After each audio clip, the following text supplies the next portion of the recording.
A'udzubillahi minasyaitonirrajim. Bismillahirrahmanirrahim. Assalamualaikum warahmatullahi wabarakatuh. Alhamdulillahi rabbil alamin. Lakal hamdu wa ilaikal mustaka wa antal musta'an ya dzal jalali wal ikram. Allahumma fasalli wa sallim wa barik wa an'im ala sayyidil mursalin Muhammad sallallahu alaihi wasallam wa ala alihi wa sahbihi ajma'in, amma ba'du.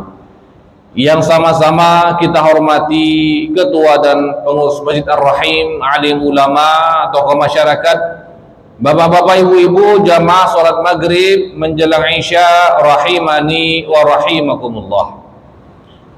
Kita terus bersyukur kepada Allah Azza wa Jalla yang telah memberikan berbagai nikmat yang luar biasa kepada kita semua, sehingga sampai hari ini kita masih dapat melaksanakan kegiatan kita sehari-hari, dan tentunya kita masih bisa beribadah kepada Allah Subhanahu wa Ta'ala dengan sebaik-baiknya.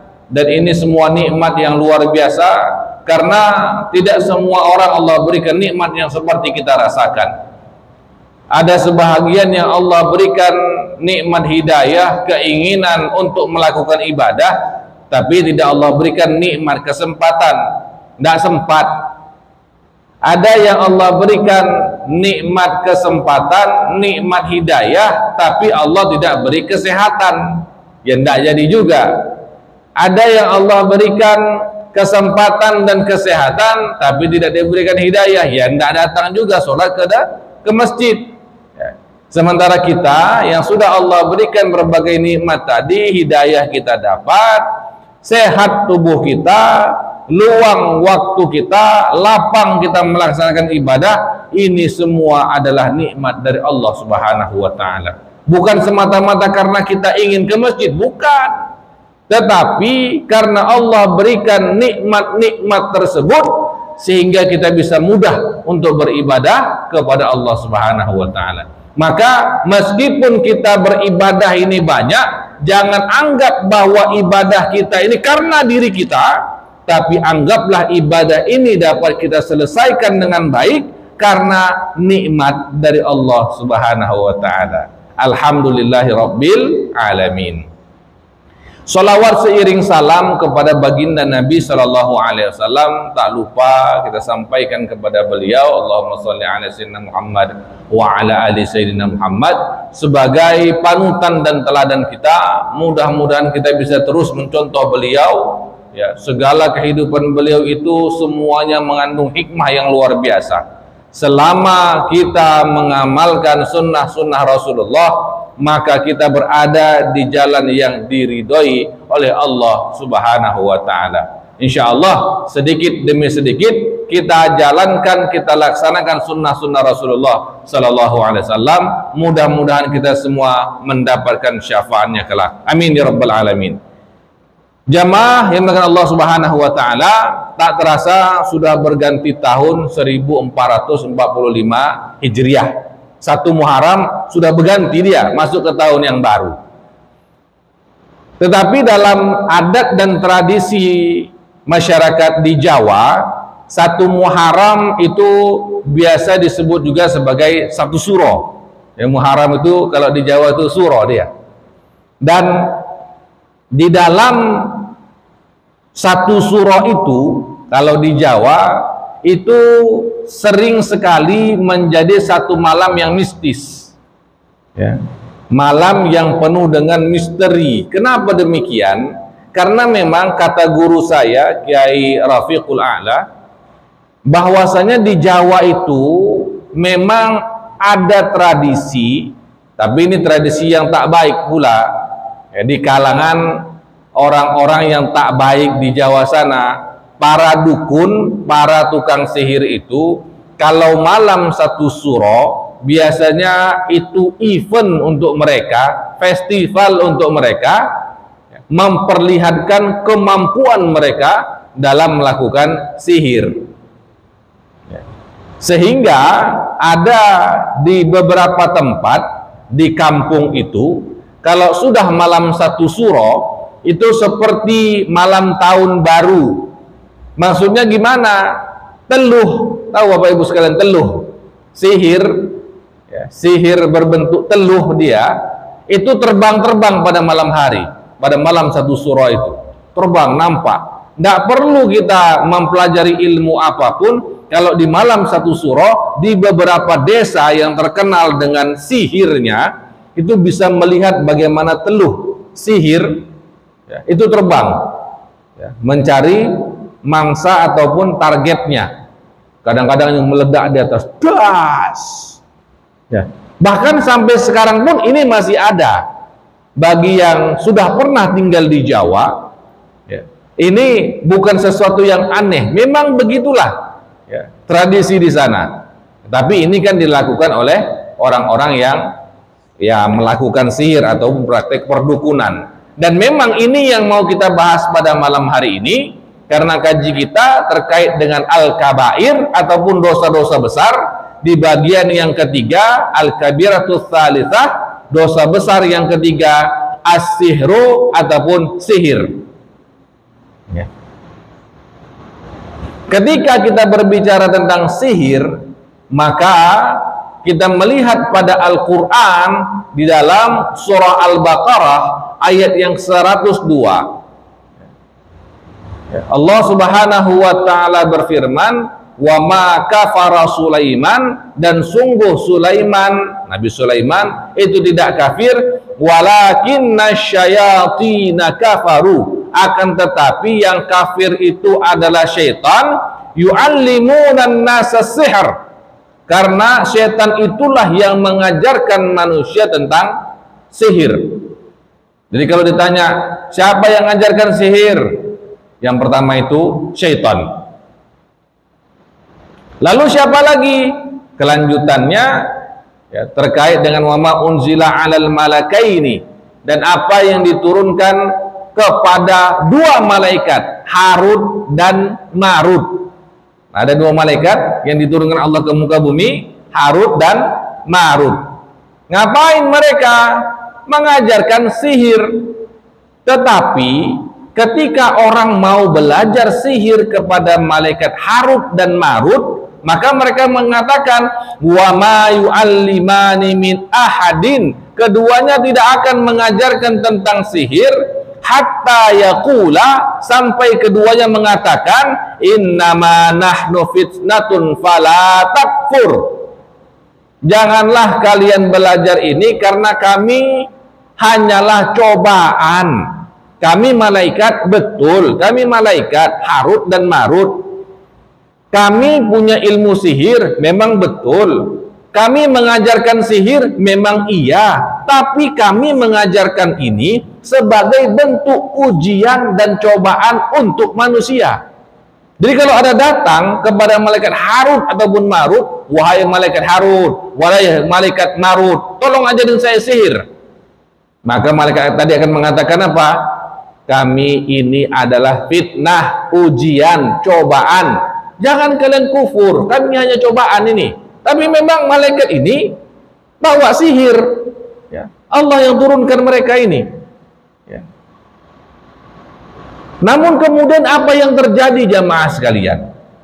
Allah menjelaskan dalam kelanjutan ayatnya, fayata'allamuna minhuma, walaupun sudah dikatakan kami ini cobaan, jangan kafir kalian, jangan kufur, jangan belajar, tapi tetap mereka memaksa mau belajar. Maka orang-orang belajar kepada keduanya, ma yufarriquna bihi bainal mar'i wa zawjih, sihir yang dapat memisahkan antara seorang suami dengan istrinya.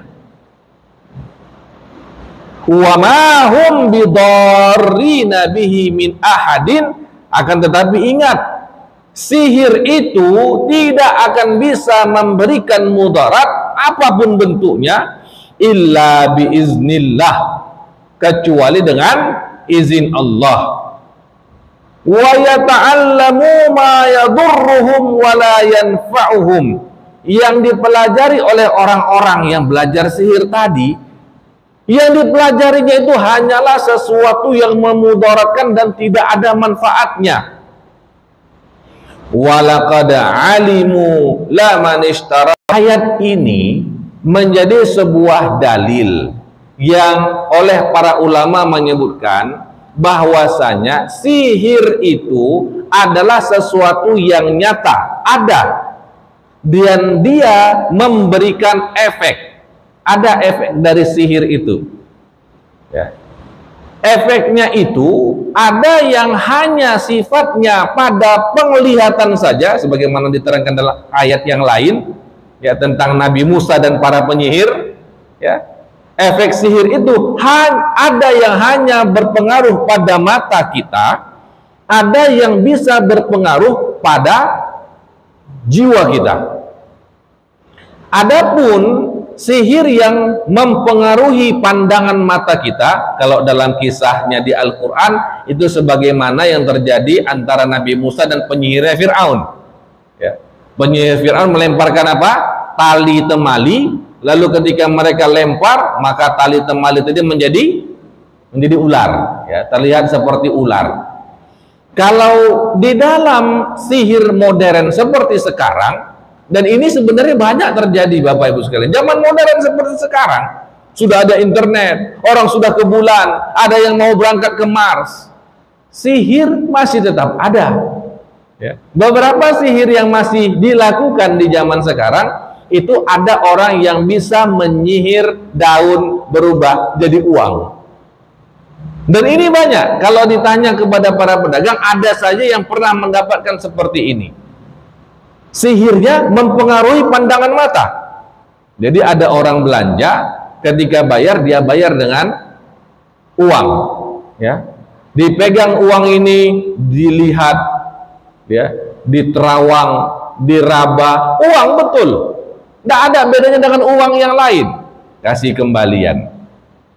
Masuk uang ini ke dalam laci, orang tadi pergi, ya. Setelah tidak nampak lagi orangnya, dibuka lagi laci, bukan uang di dalam itu, daun.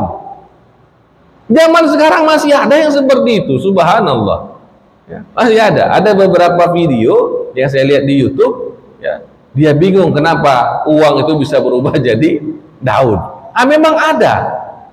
Dia tidak merubah hakikat daun itu tidak berubah jadi uang secara hakikat, enggak. Tapi pandangan mata orang yang melihatnya seolah-olah daun itu jadi uang. Dan itu yang terjadi ketika masa Nabi Musa juga dulu. Tali itu tidak sungguh-sungguh berubah jadi ular, tapi terlihat seperti ular. Sedangkan yang dilakukan oleh Nabi Musa dengan tongkatnya itu bukan sihir, itu mukjizat. Sehingga ketika ularnya Nabi Musa memakan ular dari penyihir-penyihir Fir'aun, penyihir Fir'aun semua langsung tunduk. Kenapa? Karena biasanya sihir sama sihir, kalau ketemu ujung-ujungnya keduanya ini akan luntur. Misal ularnya Nabi Musa itu sihir, ya, menang sihir Nabi Musa tadi, mematuk ular dari penyihir Fir'aun, maka ular penyihir Fir'aun berubah kembali jadi tali. Harusnya begitu. Tapi yang terjadi pada masa dulu tidak. Ularnya Nabi Musa, tongkat Nabi Musa yang berubah jadi ular, itu memakan semua ular-ular yang ada, sehingga nggak tersisa apapun. Tali-talinya tuh hilang semua. Makanya penyihir-penyihirnya Fir'aun itu bukan hanya mengaku kalah, tapi mereka langsung tunduk. Ini bukan sihir, ini bukan sihir, ini mukjizat. Kalau sihir sama sihir, maka ular kami berubah kembali menjadi tali, tapi ini talinya pun hilang. Artinya apa? Yang memakan ini bukan sihir, tetapi sesuatu yang nyata. Makanya mereka langsung tunduk. Nah itu. Nah, kalau sihir, dia kembali seperti semula. Seperti uang tadi, berubah jadi uang, lalu ketika orangnya hilang, pergi dia, uang tadi berubah kembali menjadi daun. Nah, ini ada memang seperti ini. Itu satu. Yang kedua, bentuknya di masa sekarang, bagaimana sihir bisa mempengaruhi pandangan seseorang. Ini biasa sihir yang dipakai oleh para pelakor. Wah, ini. Jadi ibu-ibu nggak usah heran Kenapa pelakor itu, Bu, walaupun dia lebih jelek dari ibu, tapi dia betul-betul dicintai si bapak. Nauzubillah. Ya coba kita lihat kasus-kasus pelakor itu, iya kan? Kita lihat istrinya cantik bagai bidadari, pelakornya udah macam setan bentuknya. Tapi nampak si laki-laki ini betul-betul cinta pula sama setan itu. Kenapa? Karena dalam pandangan si laki-laki tadi dihiasi pandangan matanya, yang pelakor tadi ini cantik luar biasa, cantik seperti bidadari, kalah, nggak ada yang lain yang bisa mengalahkannya. Memang begitu. Tapi nanti suatu saat ketika sihirnya luntur, maka kembali seperti semula, mereka kayak setan lagi. Oh, jadi setan rupanya. Iya, itu yang terjadi. Ya, maka ini memang ada yang seperti ini. Bukan si perempuan tadi jadi cantik, bukan. Tapi dalam pandangan orang yang melihatnya, ia berubah menjadi cantik. Nah, ini yang biasanya dilakukan dengan cara-cara pakai susuk juga. Tahu Bapak Ibu susuk ya? Susuk.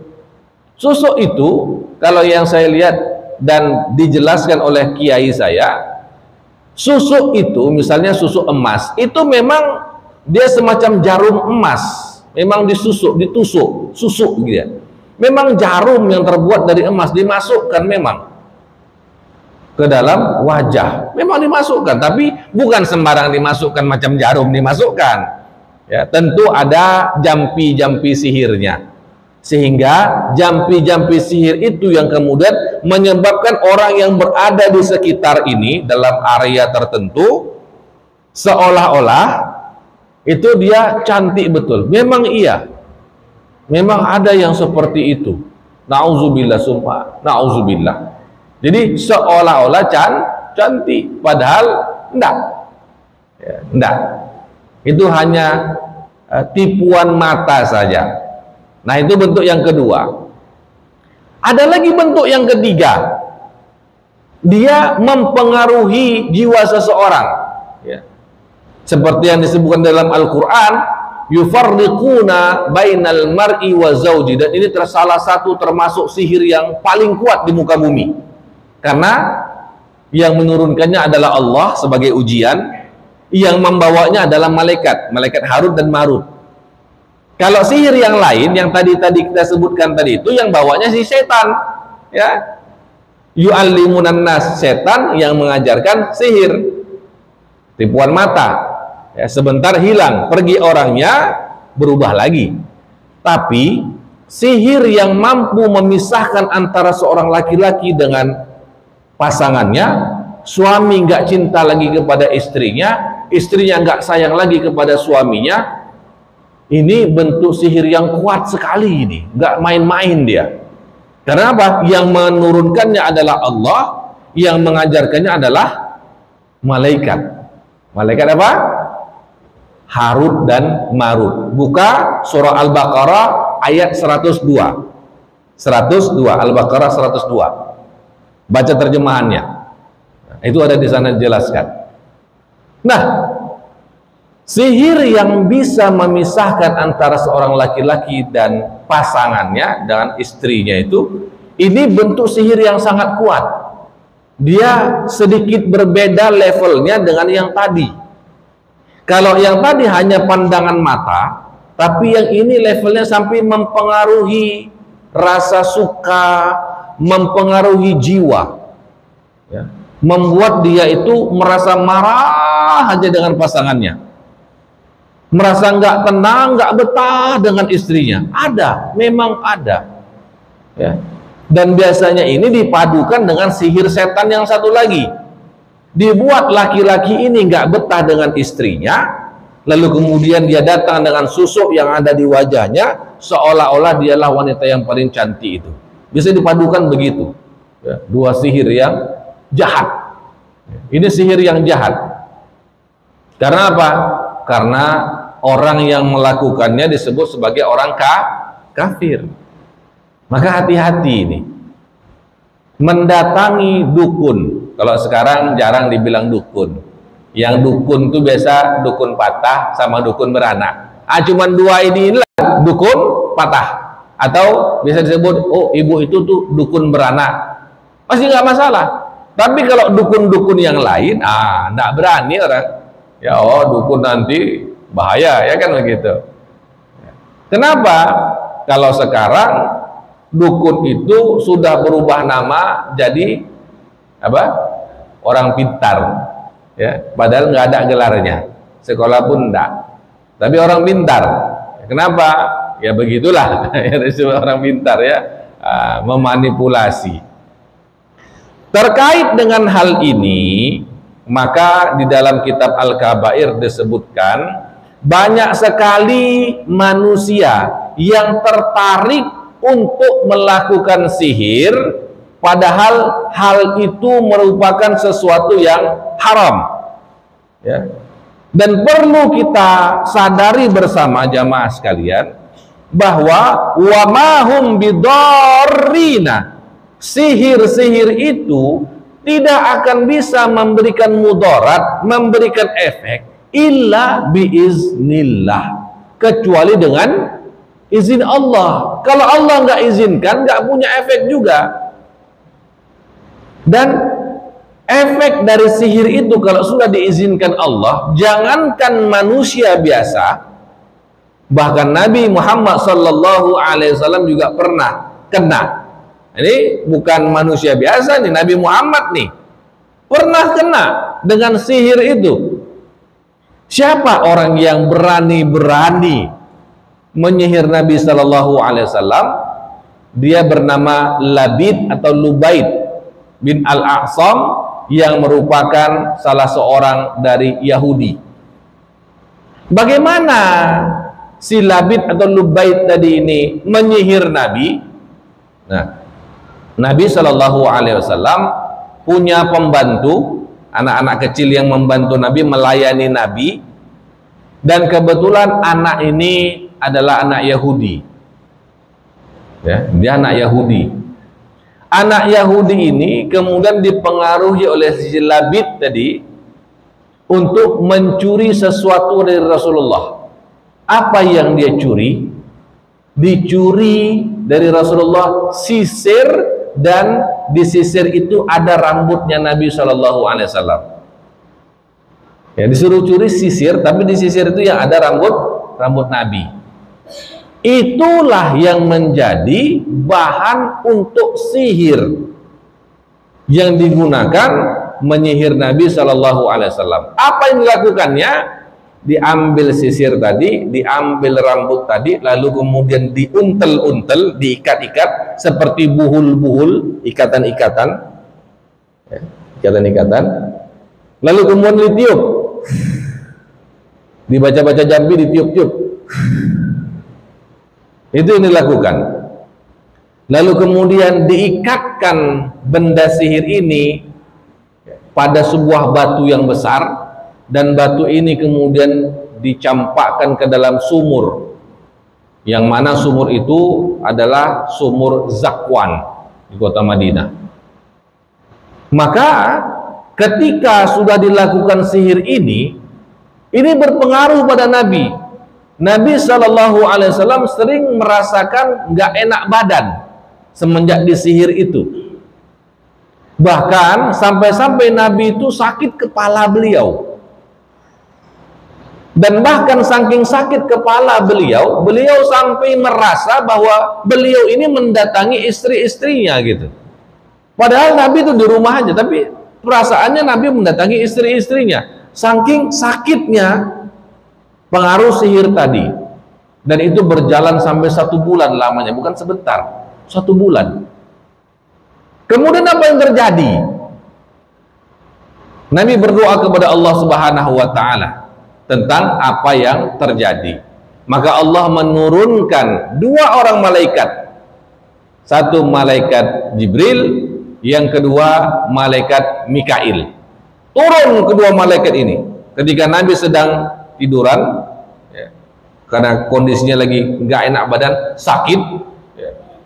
Nabi tidur, malaikat Jibril bagian kepala, malaikat Mikail berada di bagian kaki. Lalu kedua malaikat ini ngobrol, bicara satu dengan yang lain. apa yang terjadi pada orang ini? Kata salah satu malaikat. Maka malaikat lain menjawab, orang ini kena sihir. Siapa yang menyihirnya? Itu Nabi mendengar aja itu dua malaikat ini ngobrol. Yang menyihirnya adalah Labid bin A'sam. Di mana dia disihir? Di satu sumur yang bernama Sumur Zakwan. Lalu bagaimana? Maka Allah Subhanahu wa taala menurunkan dua surah yang merupakan penghancur dan penangkal dari sihir. Surah apa itu? Surah yang sering kita baca, surah Al-Falaq dan surah An-Nas. Dua surah ini. Maka kalau kita membaca di dalam tafsir tentang asbabun nuzul, sebab-sebab turunnya ayat dari surah Al-Falaq dan An-Nas, sebabnya adalah karena Nabi kena sihir. Sihir dari si Labid tadi. Maka malaikat Jibril kemudian membacakan surah Al-Falaq. Bismillahirrahmanirrahim. Qul a'udzu birabbil falaq sampai selesai. Maka setiap kali ayat itu dibaca, Nabi Shallallahu Alaihi Wasallam merasakan kelegaan di dalam tubuhnya, mulai lega. Lalu dilanjutkan dengan Qul a'udzu birabbin nas malikin nas, mulai lega sampai selesai surah An-Nas. Maka ternyata lepas semua ikatan-ikatan yang dibuat oleh si Lubaid tadi. Kemudian Nabi SAW merasa segar, langsung seperti lepas, seperti nggak ada lagi yang mengikat beliau, langsung lepas, langsung lega. Ya, ternyata dengan dua surah tadi mampu menghancurkan sihir yang begitu kuat, yang bahkan mempengaruhi seorang nabi. Bukan hanya manusia biasa, nabi terpengaruh, Pak, Bu. Tambah dua surah aja. Tapi ada tabinya nih, yang baca surah tadi itu malaikat, bukan kayak kita. Jangan disangka pula nanti ada orang kena sihir, lalu kita baca, biar saya baca, Qul a'udzu birabbil falaq, Qul a'udzu birabbin nas, langsung sembuh orangnya. Enggak. Beda, ini yang baca malaikat, makhluk yang suci, tidak ada dosa. Kita ini banyak dosa. Beda levelnya. Kalau kita baca perlu berkali-kali gitu. Ya, perlu kita berkali-kali, banyak-banyak kita istighfar dulu. Barulah kita baca, baru dari memiliki efek. Setelah Nabi sembuh, Nabi memanggil Sayyidina Ali. Wahai Ali, engkau pergi ke Sumur Zakwan, engkau angkat batu di sana, di bawah batu itu ada sihir. Maka Sayyidina Ali langsung sigap. Sayyidina Ali anak muda, langsung sigap. Dia pergi ke Sumur Zakwan. Dia lihat di sana airnya sudah berwarna merah keruh, kayak kena inai, merah keruh. Ya. Lalu dilihat memang ada nampak batu di situ. Langsung dia turun ke bawah, dia angkat batu itu, dia lempar keluar. Ternyata di bawah batu itu ketemu dia. Sihirnya tadi ada buhul-buhul. Ternyata yang dibikin buhul-buhul adalah rambut Nabi Shallallahu Alaihi Wasallam. Ya. Dibawa kepada Nabi. Nah, Nabi bakar itu. Nah, itu dia. Maka jangan disangka bahwa sihir ini tidak memberikan efek. Hati-hati Bapak Ibu sekalian.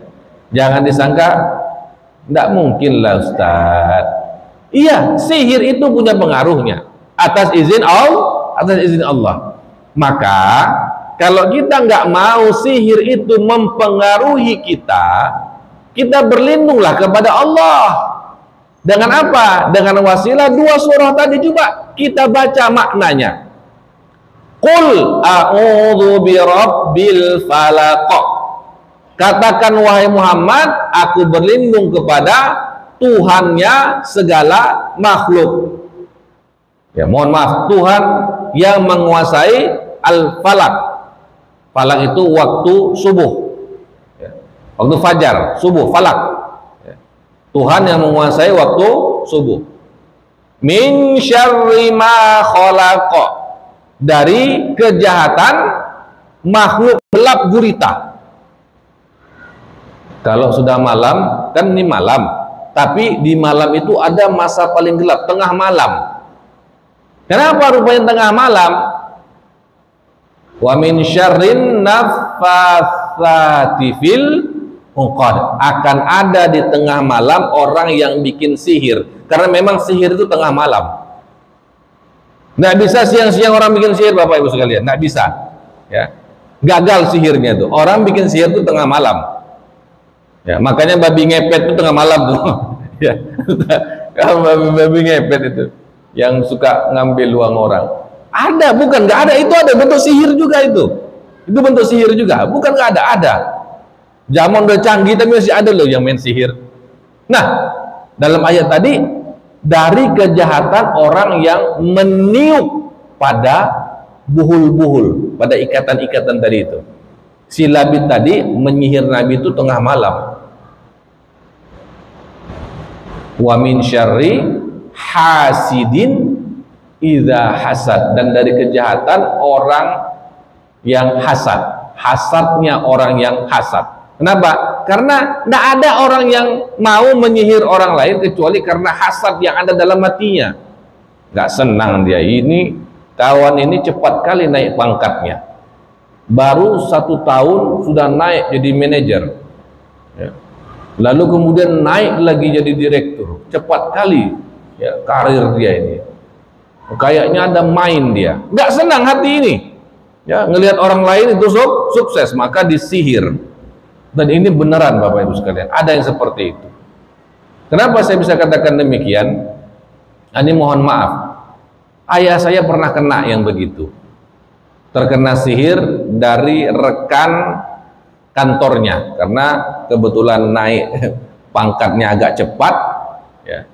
Ada orang lain yang nggak naik pangkatnya, jadi disihir ya. Bagaimana sihirnya? Ini aneh sihirnya, karena saya lihat dengan mata kepala sendiri dan ayah saya yang merasakannya. Tangan kanan ayah saya itu nggak bisa diletakkan ke bawah begini, harus seperti ini, ke atas. Kalau ke atas nggak sakit, tapi kalau ke bawah sakit, dari sini sampai sini. Diperiksa ke dokter, bahkan sampai ke Jakarta, diperiksa, di scan, cek darah, cek urin, cek semua, cek, nggak ada penyakitnya, tapi tangannya kok bisa sakit kalau ke bawah. Jadi kalau jalan tuh begini. Itu lama berlangsung, mungkin setengah tahun ada itu. Cek sana, cek sini, periksa sana, periksa sini, kok sakit gitu. Subhanallah, itu ada. Jadi hal yang seperti ini memang benar, shadaqallahul azim ya, maha benar Allah yang maha agung dengan segala firman-Nya, bahwa memang orang kalau mau menyihir orang lain atau minta ya, dukun menyihir orang lain, tak lain dan tak bukan karena irinya, hasadnya, dengkinya, nggak ada lain, masih gara-gara itu. Nah, maka kita harus hati-hati. Kita ini kan nggak sama ya Bapak Ibu sekalian. Nikmat yang Allah berikan itu nggak sama kepada kita semua. Ada yang Allah lebihkan nikmatnya, ada yang enggak, iya kan? Ada sebahagian kita yang rezekinya banyak, ada yang tidak. Ada sebahagian kita yang ketika sama-sama buka kedai kita laris, banyak yang belanja. Kedai tetangga enggak. Ada begitu? Ada. Nah, ini kan memunculkan sikap dan hati yang enggak senang. Saya pernah ikut sama istri saya jualan di Car Free Day. Ya, kebetulan kita sama-sama jualan. Yang di sana ramai yang beli. Di tempat kami enggak, sakit juga hati itu. Padahal yang itu nggak ganggu kita, enggak, dia jualan biasa, kami jualan juga. Tapi kok di sana, ketika di sana ramai, di sini nggak ada yang belanja, kok sakit hati ya? Saya terasa, kok sakit hati saya ya? Ya. Untunglah kami berdagang itu kan istilahnya cuma iseng, mengisi-ngisi waktu aja. Saya kan pegawai, ya. Jadi istri kepengen jualan-jualan, oke ayolah. Tapi kok sakit hati saya ya?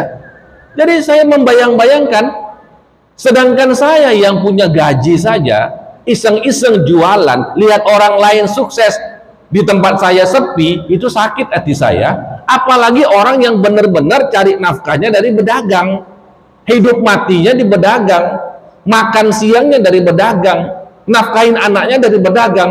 Tempat orang lain ramai, tempat dia sepi, tentu sakit hatinya luar biasa. Jadi, oh ya benar juga ya, kenapa ada orang yang mau melakukan sihir kepada orang lain. Kadang tetangganya, kadang yang satu sama satu ruku sama dia. Ada, ya, subhanallah. Dan ini makanya kita itu perlu banyak-banyak meminta perlindungan kepada yang mengizinkan sihir tadi. Siapa yang mengizinkan sihir itu berefek atau tidak berefek? Allah. Maka kita minta kepada yang mengizinkannya itu agar sihir yang dilakukan oleh orang-orang yang hasad, yang dengki itu nggak berefek kepada kita.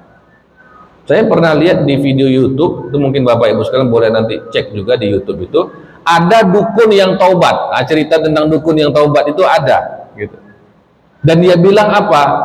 Orang yang paling susah saya sihir itu adalah orang yang rajin sholat. Kalau ini orang rajin sholat, bisa dikatakan saya nggak pernah berhasil menyihir dia. Si dukun yang taubat ini kerjaannya menyihir orang sampai mati, Pak. Bayarannya nggak main-main, ratusan juta. Untuk membunuh satu orang, ratusan juta bayarnya. Dan kalau orang ini bukan ahli sholat, itu nggak lama, 1 minggu mati dia. Itu bisa tengok di YouTube. Itu ada yang seperti itu, nggak main-main, ya. Tapi dia bilang apa? Saya nggak pernah bisa menyihir orang yang rajin sholat. Makanya beruntung kita ini, ya. Kita beruntung, ya. Tapi Ustaz, Nabi kan rajin sholat, Ustaz. Iya, Nabi itu kan sebagai contoh teladan. Kalau Nabi nggak kena sihir, nggak turun ayat dan surah Al-Falaq sama surah An-Nas. Jadi itu hanya sebagai sebuah wasilah saja, jalan agar turun ayat tadi, sebagai pelajaran untuk kita umat Nabi Muhammad SAW. Tapi yakinlah, kalau kita rajin sholat, rajin kita meminta kepada Allah, sebelum tidur malam baca 3 qul, karena sihir akan berjalan saat malam hari. Baca kita 3 qul sebelum tidur, maka kita aman dari sihir. Dalam riwayat disebutkan juga demikian. Tapi kita malas. Betul apa betul? Siapa di antara Bapak Ibu sekalian masih rajin ini sebelum tidur malam baca 3 qul? Bisa dihitung jari, saya yakin tuh. Saya yakin bisa dihitung jari. Ya. Kenapa kita malas? Karena kita yang ngerasa aman-aman saja. Hati-hati Bapak Ibu sekalian. Saat kenikmatan kita itu banyak, akan ada orang yang dengki sama kita. Di saat itulah baru kita merasakan, oh, kenapalah sakit-sakit kaki saya ini. Dilihat kolesterol aman, asam urat aman, terjatuh tidak, ya. Kok sakit betul? Hati-hati, jangan-jangan gara-gara itu. Seandainya suatu saat terjadi demikian, maka bacakan 3 qul setiap kali habis sholat, ditiupkan ke tangan, diusapkan ke bagian yang sakit itu. Kalau memang itu karena sihir, maka sihirnya akan luntur. Tapi kalau memang itu penyakitnya gara-gara banyak asam urat, banyak kali makan jengkol, ya, karena asam urat, iyalah, kalau itu nak mempanlah 3 qul tadi itu, karena bukan sihir, ya. Itu makan obat lah, ya. Makan obat. Ya, jadi jangan salah nanti, ya, jangan salah. Baik, Bunda, ada yang mau bertanya, silakan. Menutup.